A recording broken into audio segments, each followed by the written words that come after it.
तो चलिए फ्रेंड, इस वीडियो में हम लोग वैम एलाइबियर H2O system operated in vacuum condition का सेकंड पार्ट लेकर आए हैं, जिसमें फर्स्ट पार्ट में हम लोग इस डायग्राम की मदद से समझे थे कि सिंगल स्टेज का जो वैम सिस्टम है वो कैसे वर्क करता है। इस वीडियो में हम लोग सेकंड स्टेज यानी कि डबल इफेक्ट जो हमारा चिलर मशीन होता है वो कैसे काम करता है उसके बारे में हम लोग डिस्कस करने वाले हैं।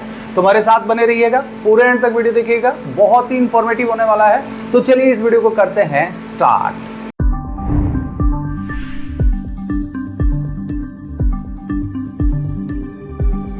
तो चलिए फ्रेंड, अभी हम लोग डबल स्टेज का जो एब्जॉर्प्शन चिलर होता है वो कैसे वर्क करता है, यानी कि डबल इफेक्ट चिलर कैसे काम करता है उसको हम लोग समझते हैं।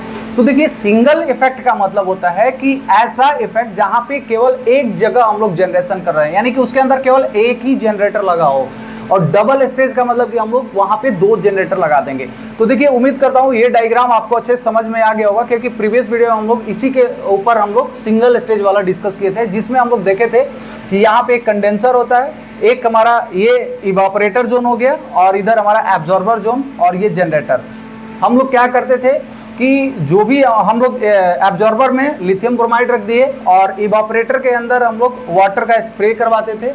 और ये जो वाटर है, ये हॉट वाटर, यानी कि जो चिलर से हमारा पानी आ रहा है, हॉट वाटर आ रहा है, वो इस ट्रांसफर ट्यूब से घूमते हुए बाहर निकल के चिल्ड हो जाता है।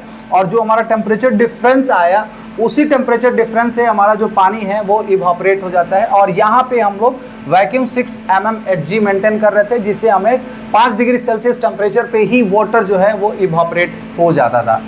अब जो भी यहाँ पे वेपर जनरेट हुआ उसको लिथियम ब्रोमाइड एब्जॉर्ब कर लेगा। अब हम लोग को क्या करना है कि पानी को और लिथियम ब्रोमाइड दोनों को अलग करना है। तो एलाइबियर H2O सोल्यूशन को हम लोग एक पंप की मदद से PHE यानी प्लेट टाइप हीट एक्सचेंजर के माध्यम से हम लोग भेजते थे जनरेटर में, जहाँ पे इसका टेम्परेचर थोड़ा सा बढ़ जाता था।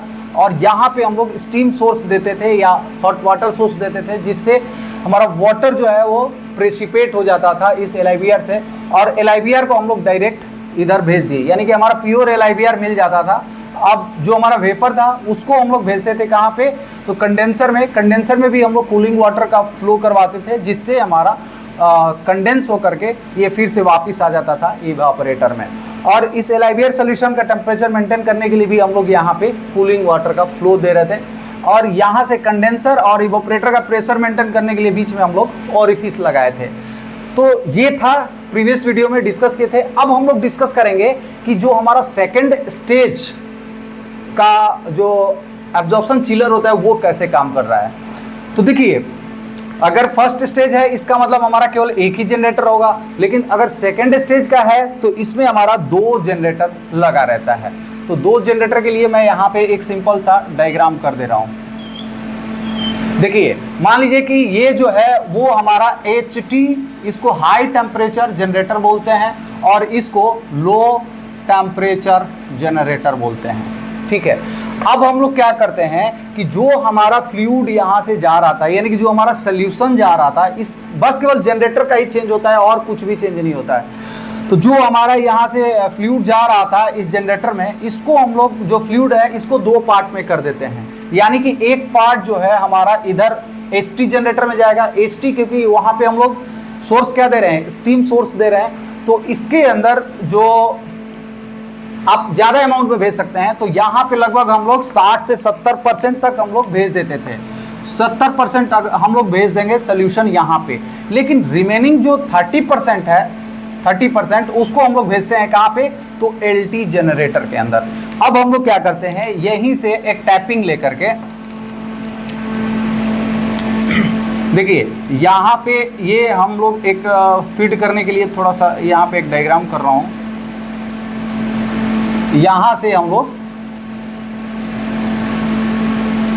30% जो है वो क्या भेज देंगे इसमें, यानी कि LT जनरेटर के अंदर। LT जनरेटर में हम लोग ये जो सोल्यूशन है ये वाला, इसको हम लोग यहाँ पे भेज दिए। ठीक है, अब क्या करेंगे कि अब LT जनरेटर के अंदर कोई भी स्टीम सोर्स नहीं हम लोग देते हैं। हम लोग क्या करते हैं कि ये जो हमारा वेपर जनरेट हुआ है ना, इसी को हम लोग इसके अंदर मूव करवा देते हैं। यानी कि ये जो हमारा यहाँ से जनरेट हुआ था, इसको हम लोग देखिए अभी क्या करेंगे। इसको हम लोग इसी के अंदर मूव करवाते हैं, यानी कि यहाँ से ये जो वेपर है वो ऐसे आएगा और ये ऐसे ऐसे मूव हो करके ये चला जाएगा हमारा यहाँ पे। इसका मतलब क्या हुआ कि यहाँ से जो हमारा वेपर आ रहा था, ये वाला जो हमारा वेपर इसके अंदर आ रहा था,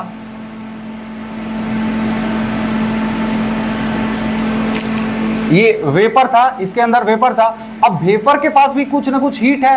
अब इस हीट से, इसी हीट से क्या होगा, ये जो हमारा लिथियम ब्रोमाइड H2O सॉल्यूशन है ये अपना हीट का एक्सचेंज करेगा। अब इससे क्या होगा, वेपर जो इसके अंदर जो वाटर था वो वेपोराइज होगा और ये वेपर हो करके ये यहाँ पे चला जाएगा। और ये जो हम लोग वेपर दिए थे ये डायरेक्ट यहाँ पे कंडेंस हो जाता है और कंडेंस हो करके या थोड़ा बहुत उसके अंदर वेपर रहता है उसको हम लोग भेज देते हैं कहाँ पे, कंडेंसर के अंदर, क्योंकि जो भी हीट होगा वो यहाँ पे हम लोग कंडेंस कर लेंगे। और यहाँ से जो वेपर जनरेट हुआ है इसको हम लोग कहाँ भेज देते हैं, तो इसको हम लोग कंडेंसर में भेज देते हैं। तो यहाँ से हमारा जो रिमेनिंग यहाँ पे जो न्यू जनरेट हुआ है वेपर वो आ जाता है आपका कंडेंसर में। यानी कि हमारा एक तो ये वाला वेपर थोड़ा सा हीट ट्रांसफर करके कंडेंस होकर के यहाँ आ गया और दूसरा हमारा ये, ठीक है। अब देखिए यहाँ से वेपर तो हम लोग भेज दिए, अब क्या भेजना है, ये जो LIBR है वो, क्योंकि ये वाला LIBR तो हम लोग डायरेक्ट यहाँ पे फीड कर दिए। अब इसको भी हम लोग क्या करते हैं, इसी में फीड कर देते हैं। तो इसके लिए भी हम लोग क्या करते हैं, यहाँ से एक टैपिंग लेकर के इसमें कनेक्ट कर दीजिए आप, और ये जहाँ पे कनेक्ट होता है इस जगह को हम लोग मिक्सिंग चैम्बर बोलते हैं। मिक्सिंग चैम्बर, मिक्सिंग चैम्बर में आके दोनों लो टेम्परेचर हाई टेम्परेचर वाला मिक्स होगा और ये फिर हमारा इधर आ जाएगा, ठीक है। तो ये था हमारा सेकंड स्टेज जिसमें हम लोग दो जनरेटर लगाते हैं, एक ST जनरेटर एक LT जनरेटर, उसके बाद ये वाला। तो देखिए अगर हम लोग दो जनरेटर लगा रहे हैं तो क्या फ़ायदा होता है, एक फ़ायदा ये हुआ कि जो हमारा 70% जो वेपर है वो तो विदाउट कंडेंसर में वर्क किए ही इससे कंडेंस हो जाता है, थोड़ा बहुत रहता है ना, और जो 30% का वेपर है वो मेनली लोड देता है इस पे। इस तरह से हमारा जो कंडेंसर का लोड है वो रिड्यूस हो जाता है। तो ये था जिससे हमारा कूलिंग टावर का जो कैपेसिटी है वो भी कम हो जाता है। इसके लिए हम लोग इसमें ये वाला जो सिस्टम है, ये वाला सिस्टम वो हम लोग प्रोवाइड करते हैं। अब यहाँ से जो हमारा कंडेंसेट होगा, यानी कि जो हमारा H2O यहाँ पे जो होगा वो कहाँ चला जाएगा, तो H2O हमारा यहाँ पे आएगा। यहाँ पे एक ओरिफिस है, ओरिफिस क्या करता है आपको पता ही है, प्रेशर और टेम्परेचर दोनों डाउन कर देता है। तो यहाँ पे हाई प्रेशर हाई टेम्परेचर वाला जो फ्लूइड था वो लो प्रेशर लो टेम्परेचर में कन्वर्ट होकर के ये हमारा 4 से 5 डिग्री सेल्सियस वाला पानी जो है वो इधर आ जाता है।